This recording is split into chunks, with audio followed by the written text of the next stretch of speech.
since I went over a minute and 20 seconds, I will add that to my time. So here's the thing. I'm going to place in the record a couple of important documents. Mr. Alford, we had your address as Washington, D.C., but that's correct, ma'am. You live in Washington, D.C.? Personally, I live in Bethesda, Maryland. Okay, because you said you were from California. So I'm a native Californian, born and raised. Yeah, but right now... I was there when you came. You don't know when I came. Now, it was after 62. Actually, you're right on target. It's all in the manual, man. Actually, it was 1965. Here's what I want to tell you. You don't live there now. I'm a property owner, and I pay taxes in California. Sir, let me talk to you. Yes, ma'am. This is friendly. I want us to go back there together. I want you to come with me and John, and let's go see these jobs you say don't exist. So what we're going to do is, good, put in the record the Pew Charitable Trust report, which says, and I'm reading one sentence, jobs in the clean energy economy grew at a faster rate than total jobs in the Golden State between 1998 and 2007. And it talks about all of that, and driven by venture capital and the laws on the books. So we're going to put that in the record. Then we're going to put the NAACP resolution that passed, saying this. The NAACP approved a historic resolution addressing climate change legislation for the first time in the organization's history. What does that mean? Sir, we're going to put that in the record, and you can read it because I don't have the time, but I'll read the rest. What does that mean, though? I mean, NAACP has a resolution. What does that mean? Sir, they could say the same thing about what do you mean? I'm just telling you. I've got documentation. They passed it, sir. They passed it.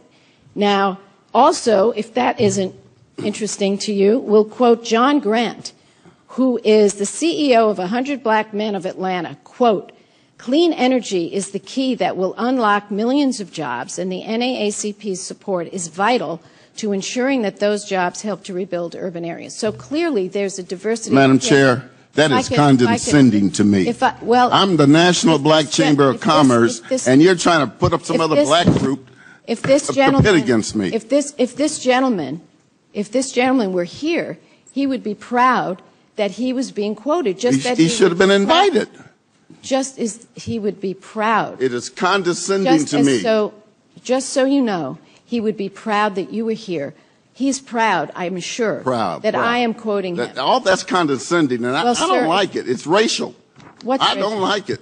Excuse me, sir. I take offense to it. Okay. As an African American and a veteran of this country, I take offense to that. Offense at the fact that I would quote. You're quoting some other black man. Why don't you quote some other Asian or somebody? Well, you are being racial here. Okay, let me be clear. And I think you're getting to a path here that's going to explode. I'm going to respond right now. I'm going to ask everyone to listen to what I said. First, I placed in the record the Pew Charitable Trust study. Very important study for our state, our home state of California. Then I wanted to make a point that the fact is there's definitely differing opinions in the black community, just as there are in my community. You're speaking on behalf of the black community? No. I am putting in the record a statement by the NAACP. Why?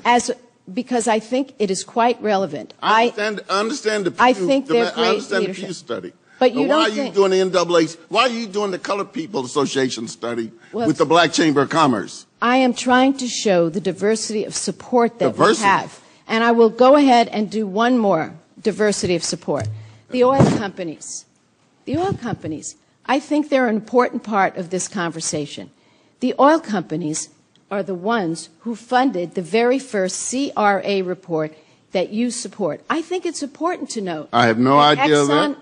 I'm putting it in the record, sir. ExxonMobil gave hundreds of thousands of dollars for that report. So I think it's important when we have a debate here that we look at the diversity of opinion and who agrees and disagrees. Madam Chairman, I have something to put in the record. That's what I've decided to do. I have something to put in the record. Madam. Yeah.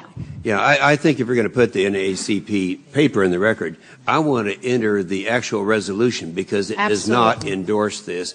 And I would also say that CRA is well respected and represents a broad group of whoever goes to them and wants to study, they do it. Senator, as I said, we've been looking at energy policy since 1996. And we are referring to the experts, regardless of their color. And for someone to tell me, an African-American, college-educated veteran of the United States Army, that I must contend with some other black group and put aside everything else in here, this has nothing to do with the NAACP and really has nothing to do with the National Black Chamber of Commerce. We're talking energy. And that road the chair went down, I think it's god-awful. Okay, let me say, as someone who's married to a veteran, there's nothing to do with this conversation. I just want to say to you, sir, and to all of my panelists, how much I respect your views.